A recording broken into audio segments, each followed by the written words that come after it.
Hey there, so when last we spoke and talked about IDW comic books, we talked about their transition from 2016 to 2017 and how they went from making $3.7 million in net gain to net loss of $800,000. We also talked throughout other videos about how bad that bleeding actually was and how those numbers, they didn't actually paint a complete picture, how the year itself was a loss. Now, IDW comic books has talked about how this year will be different because of a number of different reasons, including Black Crown, including Sonic, and Star Wars. Unfortunately, IDW didn't manage to pass on the memo that their customer relations also has to change. Something has got to give, and it's not their sales. Their sales definitely don't need another impact. Take this guy here. This person represents IDW comic books. How do I know? Well, looking at them right away, I can see they're at IDW David M, but let's look at exactly who this is. So you can see, past his Boy Wonder, we have associate editor at IDW. We're editing Transformers, Sonic, other Hasbro books. Now, they've already taken an impact from Hasbro books because of someone named Aubrey Sitterson. If you don't know anything about that, Aubrey decided to make a few statements about 9/11 that got them boycotted by the biggest G.I. Joe fandom out there. Now, IDW realized the mistake with that and told Aubrey Sitterson to sit down and be quiet and let this thing blow over. We know that because Aubrey Sitterson himself said that. But to IDW's dismay, the damage was done. We even saw a series get canceled before it hit the shelves. Basically, it was just pumping out some volumes that were there to fill in the gap for a few months. On top of that, we saw one of the representatives for Jim, Sophia Campbell, say that they wish they had a murder button for the GOP, so they could push it and then go take a nap. This year hasn't gone so well either. We had David Burnett basically write an article for The Guardian in which he compares conservatives to the anti-Parkland school shooting victims, essentially saying they're like school shooters. He represents a title, Punk's Not Dead, that's coming out, and now we have this guy. Now, this guy, again, looking at what he's saying here, he's talking about a lot of people under this, and he gets a lot of attention for it. Just to make this perfectly clear, if you send me a thing from Diversity in Comics or any other Comic Gate hate group, you're blocked, banned, etc. That sort of sexism, racism, homophobia, transphobia is unacceptable. Straight off the bat, he has made that association leap. He has said that if you are associated with this person, then you are these things. It's automatically a guilt by proxy. He's already assigned this definitive proof, none provided but definitive proof of what that person is, and now guilt by proxy, the trickle-down effect, it hits people that are not only people but customers as well. He also decides to add to that too, saying, like, oddly enough, if you support a hate group person like DNC that targets my friends, colleagues, and admirable strangers, I'm not interested in hearing your hate.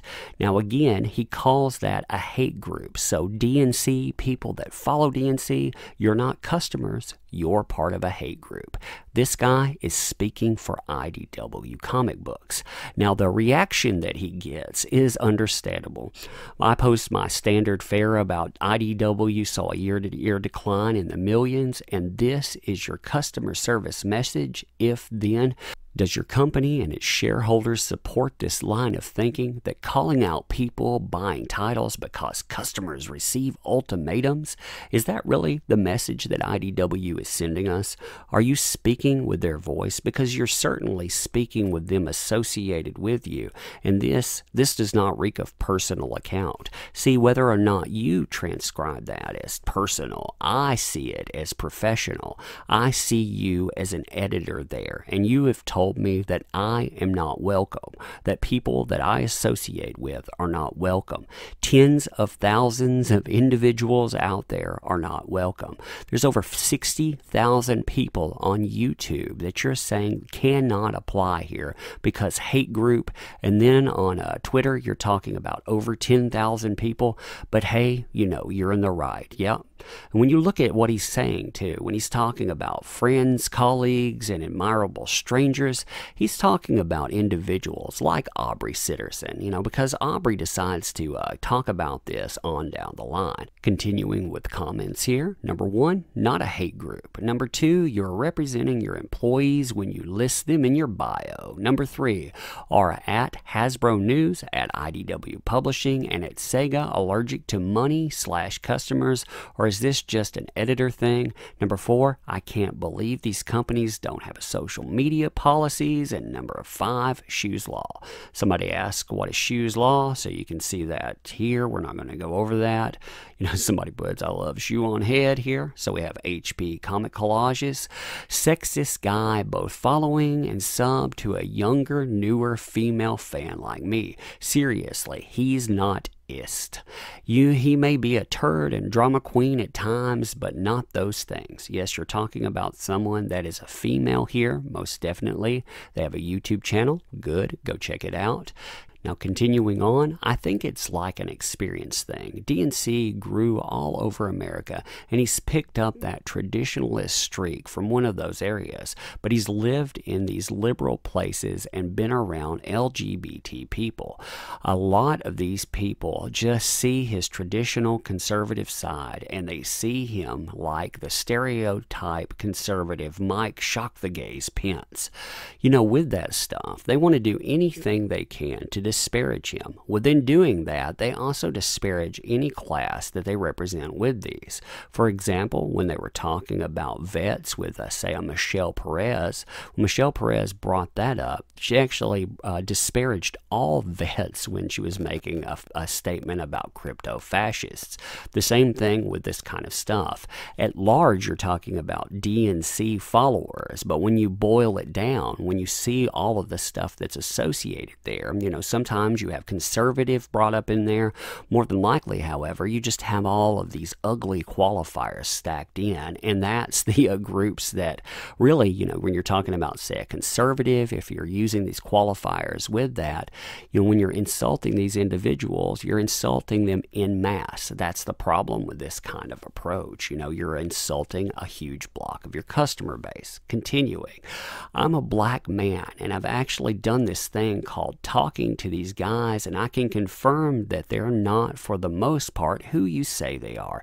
Get your facts straight before running your mouth. Exactly. You know, Samurai Raccoon here has a good point within this. You know, you're talking about this huge swath of individuals, but you boil them down to this one generic title, and you pretend that there aren't people of color, that there aren't transgender individuals, that there aren't gays within that, because it's easier to insult the mass there. Unfortunately, what you also forget is there are also customers within that. I myself am a customer. I myself may not be a customer for much longer, but currently I am a customer.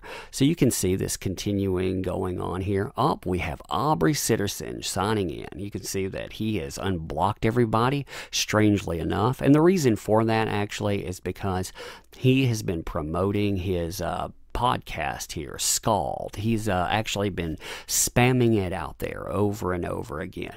But you can see, thank all of you for speaking up. I hate how my situation has only emboldened these guys. Aubrey Sitterson decided to insult anyone that celebrated 9/11 by commemorating the sacrifices that individuals made there, by remembering the loss, by doing all sorts of things that helped them move past it. I recall watching that on my TV waking up. I can remember everything about that setting. I can remember watching people fall to their deaths and it being such a horrifying idea of having to make the choice between the fire or between falling. The idea there, it was so horrific. And then to have someone like him say something like that, yeah, it's terrible stuff. And we continue on with these statements here. As you requested a thing, does this count as harassment? You know, I wonder if you meant top keck thing. You can go ahead and you can see people talking over and over again, and people are saying the same things. As an Israeli fan of G.I. Joe who served in the IDF for a short time at age 19, it's usually disappointing you're wasting all this time disparaging core audiences and not concentrating on the products we thought you cared about. Let it go already. You know, this is a really good point here. You see representation from all over the place. And who cares if your core demographic is white male there? There's still a core demographic. Anyone who buys your stuff, you do not disparage people based on any type of identity, based on race, based on gender. You don't go out there and do that. This is customer service 101. And yet these people out here, they disparage based on whatever title they think they can inflict damage with, forgetting that these are the things they themselves say that other people do. And they're doing it as part of that customer service, or really what I would call customer disservice portion. You're talking not about words, but you're talking about conduct bereft of what needs to be a conduct policy online. There should be a social media policy when you're bleeding money. And continuing on, I'm picking up a few randoms here. So IDW Publishing doesn't want my money either. Unlike the people you bow to, I actually have money to spend and always glad to spend it where my dollars are appreciated. Exactly. That's something that I say myself.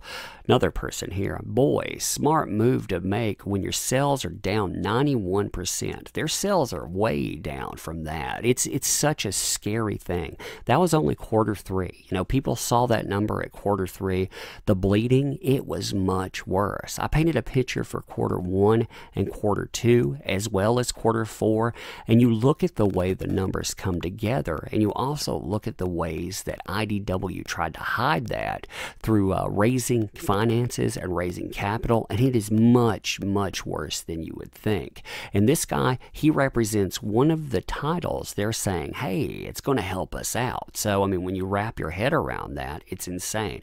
Over and over again, people bring up sales. You know, you can see the down 91%, keep stoking that flame. Can we tag you with move the needle, though? No, sales offend them, of course, and so on. But you get the picture here. Here's Just Some Guy. I always like Just Some Guy's statements there. If you have never checked him out, he has a very good YouTube channel. I think his is one of the clearest arguments when you get down to things. It's a very concise way of bringing things together. You know, you have Captain Frugal, Douglas Ernst, and so on. You have so many good voices, but his is a solid voice. With that snide virtue signaling, you just cost your company thousands of dollars in orders and sales.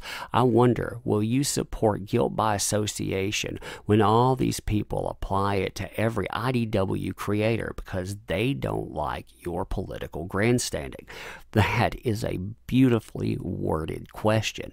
Will you promote guilt by association because that's what you did, saying all of these DNC fans, they're all this? Okay, when we say that all these IDW fans, you're speaking for them, the creators, you're speaking for the company, you're speaking for all of that. Do you promote that as well? Because that's essentially what you did. That's a good point. And so on. When you look at everything that's going on here, you have also somebody that brings up the fact that bold move for someone trying to grow and be successful in the industry with 500 followers. I mean, I want you to again look at that. And I'm certain that many people may get blocked within this, or he may take this down. That's why I'm doing this, because I want to catalog what kind of stuff is going on. And I want to note that there are consequences for this behavior. This is not social media. This is fan service. This is customer service. When you get down to it, these people are speaking to a customer demographic, a very large one, because everyone gathered under DNC, everyone talking within that scope. A lot of people, they don't even follow him because of what he's saying anymore. They follow him because of what you're saying. You people, when you throw in the block bot, when you throw in threats, it grows him an audience, because people, they're not only attracted to the message there, they're attracted to the idea that you're trying to castigate this group of people. And this group of people, they probably know individuals within it. They know they're not bad. They hear these stories, they see them play out, and they think, hey, this is not acceptable. You are managing to kill your own industries. And again, like I said, this goes on and on. So the opposite side is an SJWs. Exactly there. That's very telling within that. Yeah, exactly. He said that he is a intersectional feminist. So, you know, the other side of that, they're not just like you. Therefore, you know, gotta block them, gotta call them out. And like I said, so on. You see this represented over and over again. People are very annoyed by this idea too. They're tired of being called all of these things because they click the follow button, because they have issues within comic books.